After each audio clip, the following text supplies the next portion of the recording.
Bonhoeffer, executed by the Nazis, once warned against the dangers of what he called cheap grace. There's a danger too in cheap piety, and the risk of indulging in cheap pieties is never greater than at this time, when the whole Christian community relives and meditates on the passion, death, and resurrection of Jesus Christ. To claim that a death 2,000 years ago still means something vitally important for those of us alive today is a very large claim indeed, and it can't just be taken for granted. That's why I've called this series The Cross on Trial. If that death, that symbol, matter today, we must ask awkward questions, and ask them out of the bitterest experience of our own age. As I sit here this morning, the bitterest experience of our own age might seem a long way away. I'm speaking from my study in a quiet house in a quiet village in rural Oxfordshire.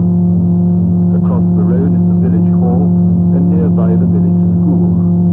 From my window I look out on the houses of friends, and beyond them to fields and woods, stretching across to the Chiltern Hills. A cozy place, a comfortable, even a privileged life.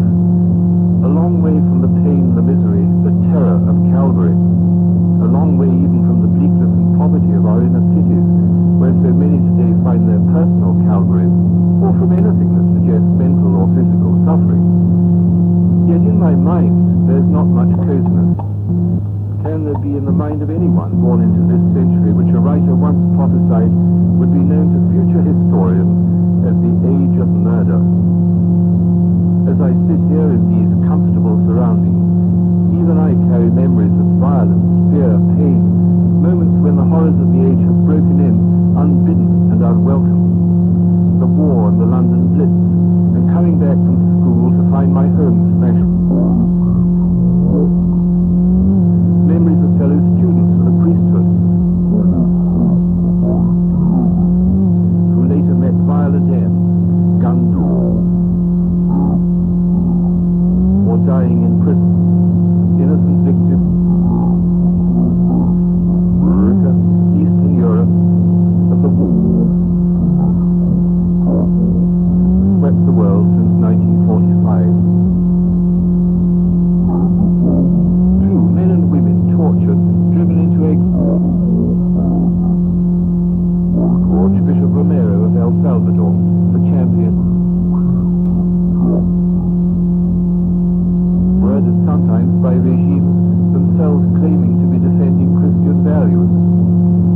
Each wave of violence in my lifetime has left in its wake ghosts who haunt my mind, outrages that have left some personal mark. Events of the age, this age of murder, memories that bring a chill into this quiet room, public calamities to be added to the usual personal catalogue of near squeaks with death, of illness and operation, the loss of parents, relatives and friends, of partings and separations, of disappointments and frustrations, woven into the tapestry of every individual life.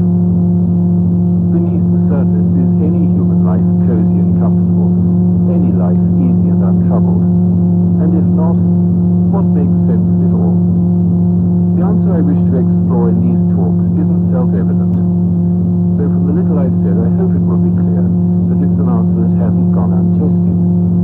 But that, I realize, is not enough. I'm a cradle Catholic, taught to pray as soon as I could talk, in a household where the events of Holy Week were looked on as the most important in the whole course of human history. If I look up now, I see the figure of Christ on the cross hanging on my wall. I've never lived or worked except in the presence of that figure. And for years I was in a religious order whose members owned only one personal possession apart from the clothes they stood up in, a crucifix, the figure of Christ nailed to a cross, dying on a cross. But I can't assume that the meaning it has for me is the meaning it has for everybody. For many it may have no meaning at all. Not so long ago I read of a girl overheard asking as she passed an outdoor crucifix in a London street, "What's that? Who's he?" Probably she stands for many. But even for those who do know, the feelings they have about the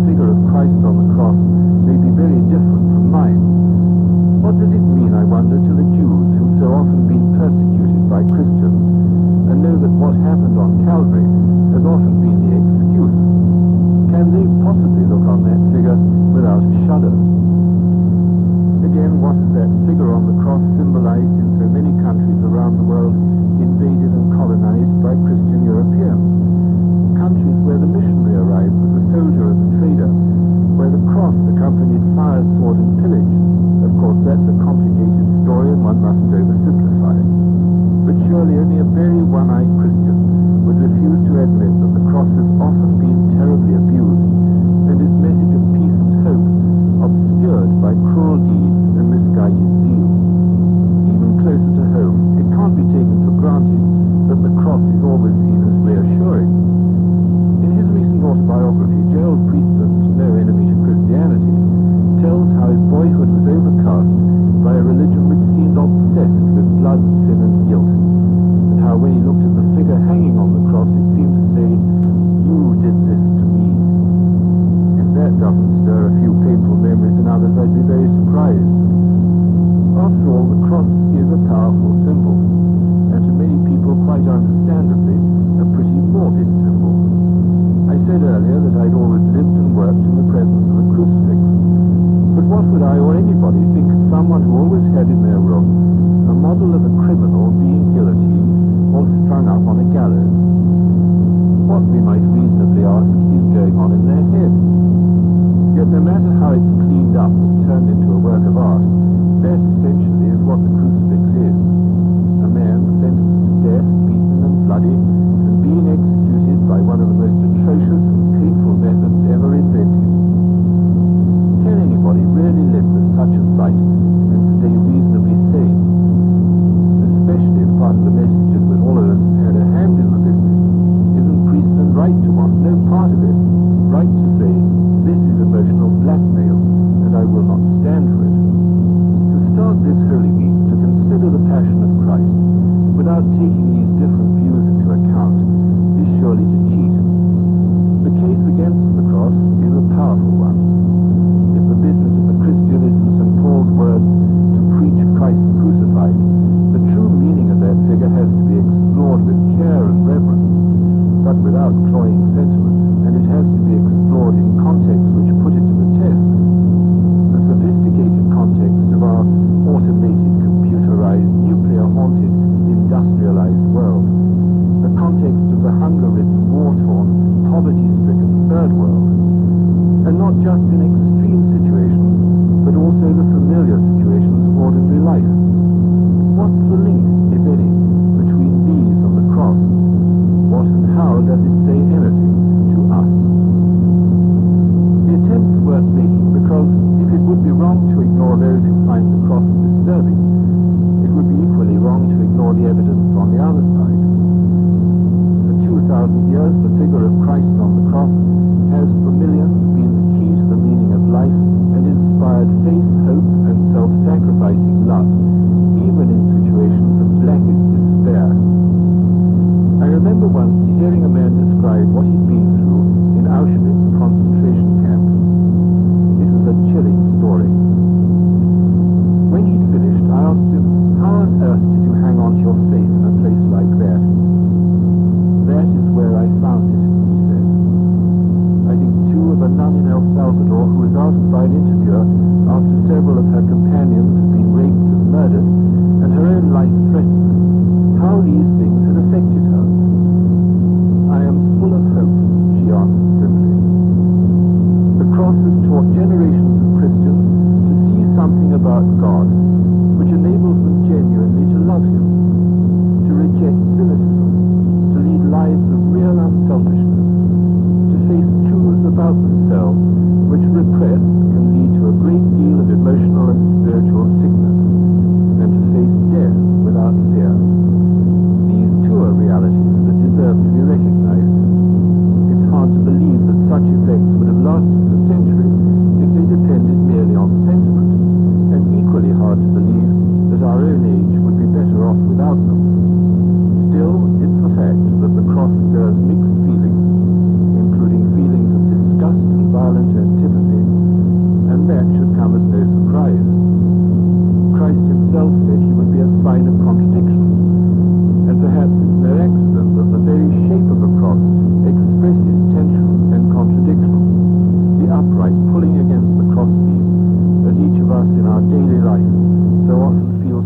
apart by contradictory longings and loyalties. It is, if you like, an at-odds object for at-odds people. People sometimes straining upwards towards high ideals, sometimes pulled down by a force like the force of gravity towards gross selfishness and an almost morbid self-indulgence. People driven at one moment by obsessive conviction, at another racked by self-doubt. People who within a matter of hours can act with tenderest love and be swept by murderous hate. We human beings, all of us, are full of contradictions. The emblem of the cross reflects those contradictions, and we respond to it in contradictory ways.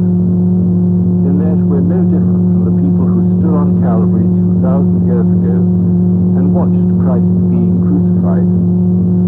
The Gospels tell us of a robber hanging on a neighboring cross, who even through his own pain felt moved to pity, and glimpsed some promise, some hope, stretching beyond death itself in the dying Christ. We see women moved to anguished tears, his disciples reduced to at this destruction of the friend and all, on whom they pinned all their hope, with whom they left everything to follow. A soldier who, even as he plunges the figure on the cross, saw that this is no common, indeed no ordinary male. And along with those figures picked out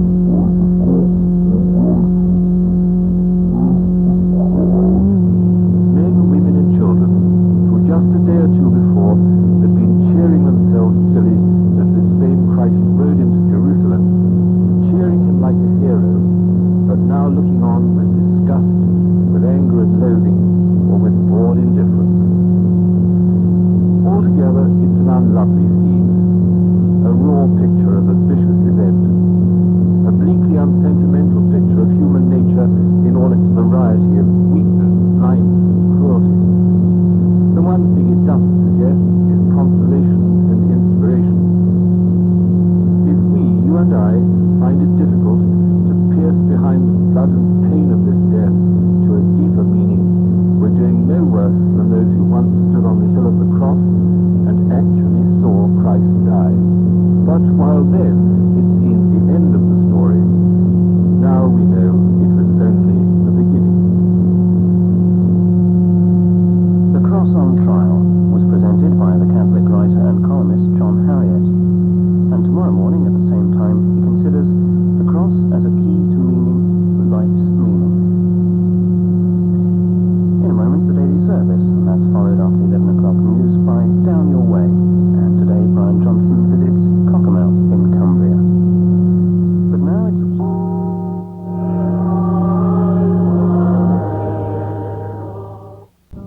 Without any good reason, apart from wanting to punish me or wanting to humiliate me and degrade me. It was done so flippantly, without any sort of consideration to how I may have been feeling about what I was going through. It was done so callously and so coldly, and it was extremely painful.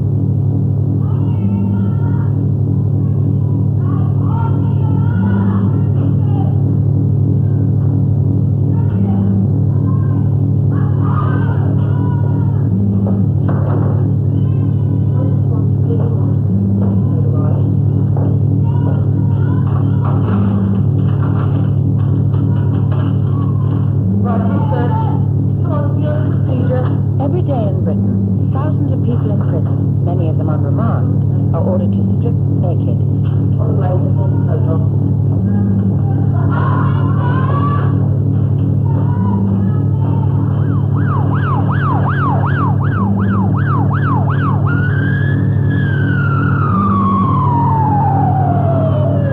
Prisons, custom authorities and the police can use their power to strip search anybody they want, whenever they want, even to the point of probing their rectum or vagina. The authorities say these powers are essential to security and a necessary evil. But critics of the system argue that strip searching is unethical, frequently abused, and has more to do with psychological torture than security. The nuclear submarine base at Faslane on the River Clyde has been the focus of frequent peace protests, often directed against military vehicles entering or leaving the base. One such demonstration, in 1985, brought a 17-year-old girl into her first conflict with the law. We were coming up this road, and there was about 300 and we were just heading towards the base, and a bus came out to the base and started coming down the road, and the police didn't stop it, and we were just down a bit to here, and it kept going and going and going, and it was going into the crowd, so we sat down in the road, stop it going any further into the crowd, and then we were cautioned, and the police told us if we didn't move we'd be arrested, and then we were all arrested, about 40 of us, and then taken to Clydebank Police Station. Here, Jennifer was formally charged with obstruction, and to our horror, a female orderly began to strip her in front of several male officers. And I was absolutely shocked, I was absolutely disgusted. I mean, there were 7 police officers here, so I was saying, this is ridiculous, this is absolutely ridiculous, take me to cell, I don't want police officers present. I kept saying it again and again. So she pulled my trousers down and my pants down to about my knees, and then she searched in between my legs, and I mean, this time I was getting really upset, and so the whole atmosphere had changed, and it was really a frightening atmosphere, and it was really frightening and shock. And I was so shocked, I kept shouting to the police officers, you could be my fathers and you're allowing this to happen, you're old enough to be my fathers and you're standing, watching, and getting your kicks out at a woman, getting searched for this. I mean, it's just horrible. Jennifer put in a formal complaint about her search and the presence of male officers. I got World Police Society, a job ranger. I got this letter on the 9th of December 1986, and I was arrested in September 1985. So it took them a year to give it to me. It's been confirmed that there were male persons in the vicinity when you were searching Clydebank Police Office. The procedure which was followed in this respect was contrary to force orders and should not have occurred. The duty officers who have since retired from the police force was at fault in this instance. For the basic scene is, we know what happened and we admit that's what happened, but we're going to do absolutely nothing about it. That's in the way. Nothing's going to be done. And how do you feel about that? That's a joke. It's incredibly insulting to me. I don't know how they've got the cheek to send me something like this. It's got a big nerve.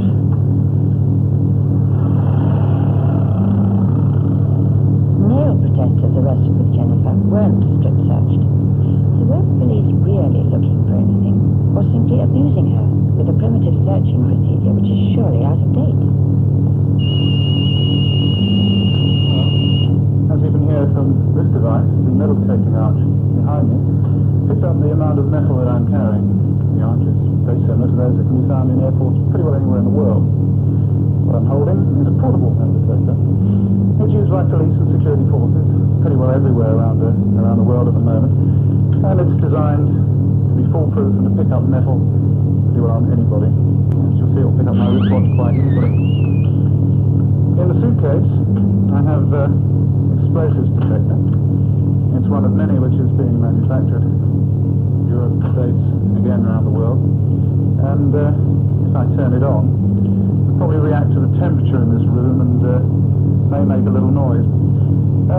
This device will pick up most forms of common explosives that are around today.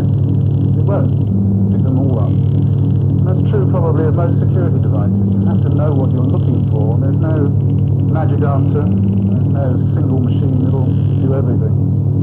At the end of the day, if you want to find drugs, or you want to find explosives, or you want to find any kind of contraband, doesn't matter what it is, in a prison, in a police station, anywhere, there isn't a magic box.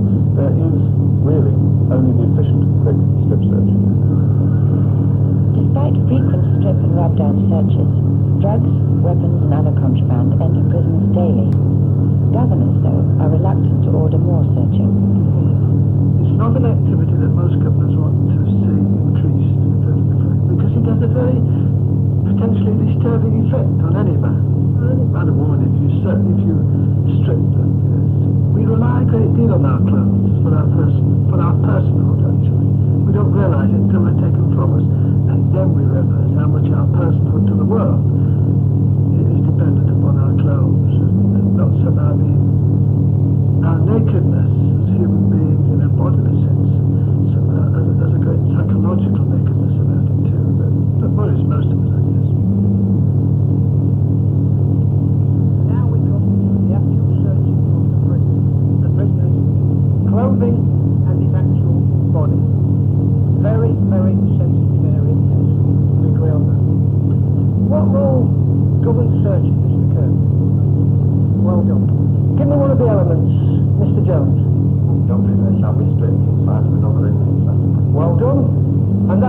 Self-explanatory, that's something that we would like, yes. That we wouldn't like to be stripped and searched in front of another prisoner.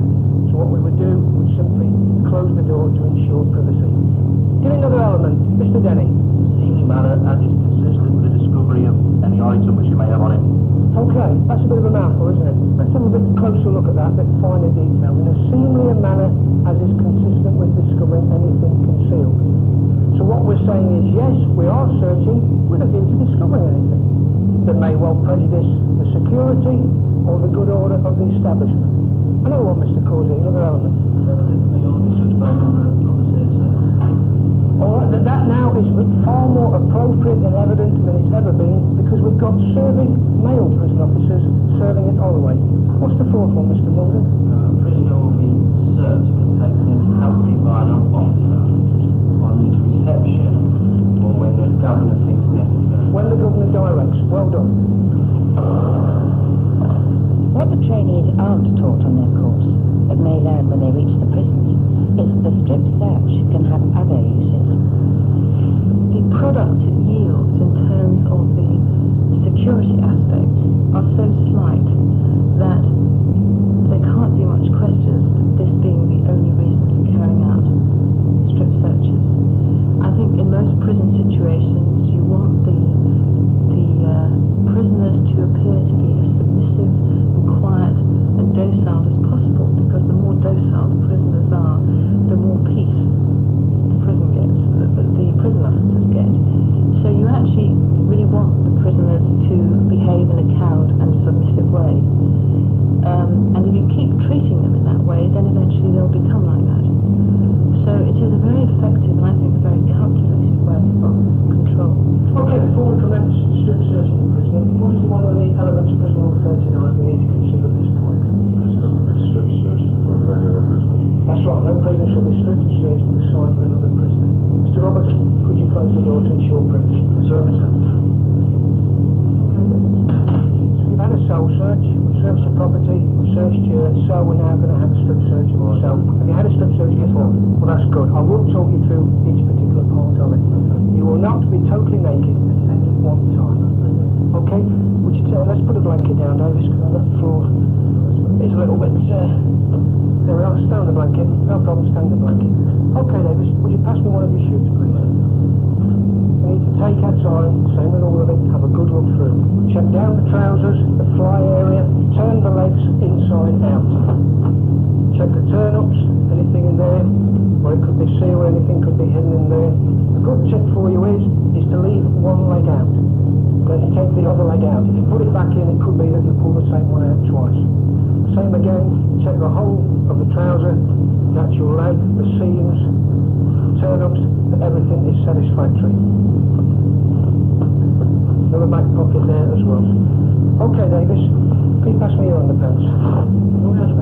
Yes, just pass me your underpants. Won't take a moment. Okay, again, we need to check the underpants. While I'm doing this, Davis, would you lift your left foot up and show the base of your foot to Mr. Roberts, please? Check the underpants, through them, everything. Another one, please, Davis. Okay, slip the underpants back on for me. Strip searching by the book, a difficult procedure handled with sensitivity. Okay, in fact, it's a little bit drafty here, Davis. What the best thing to do is put your socks back on. There's a gale blowing through it. Yourself. Slip your socks back on. It is, agree with you. There is no consistent, coherent system of strip searching. It varies from prison to prison, from prison officer to prison officer. For example, just this week, we had a letter from a prisoner, from the husband of a prisoner, and he said the problem is that the staff at this particular prison are carrying out the strip searches on non-drug offenders, and very often totally at random. She tells me that the searches are mainly being done in the toilets, very often in the presence of 2 to 3 officers. They're being held after visits at any time, day or night, and even after Sunday morning outings for church. On some occasions, the girls even have to remove sanitary towels. How low can the staff make these girls feel? It goes on to say, many of them may deserve to be there in society's eyes, but even so, they still have their pride and their dignity, and should never have to be subjected to this kind of foul treatment, like searching in toilets.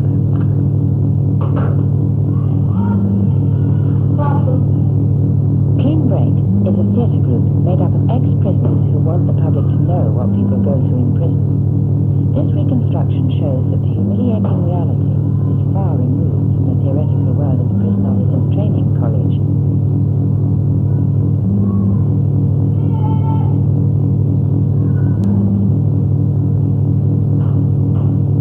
And take your top off, love.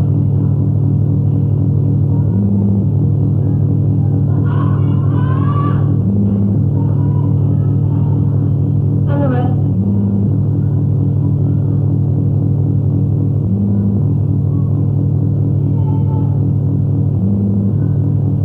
Let's see how your feet. Come on. Lift your ear up. Turn around. Hold your ear up.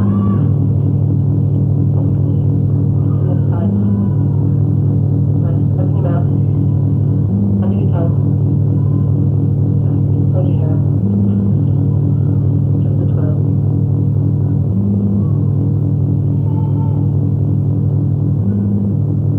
I had just been through the whole process, of course.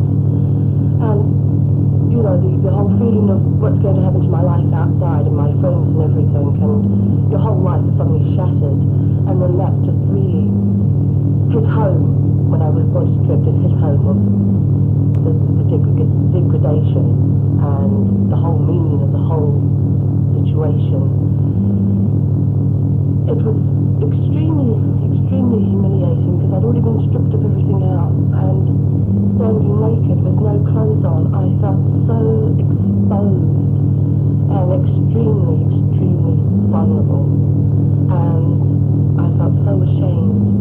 My first experience was actually when I was just 14. I was taken to Papal Church Remand Centre, where I'd been through 2 police stations. I'd been searched at both of those police stations and then taken to Papal Church, where I was put into a cubicle and put into a dressing gown. Then I was actually bodily searched by prison officers who seemed to show no compassion for me at all, for my age or my size or anything at all. I was then searched with a lamp. They seemed to want to mark down all your scars and marks and birthmarks and things like that. They looked for nicks and cracks and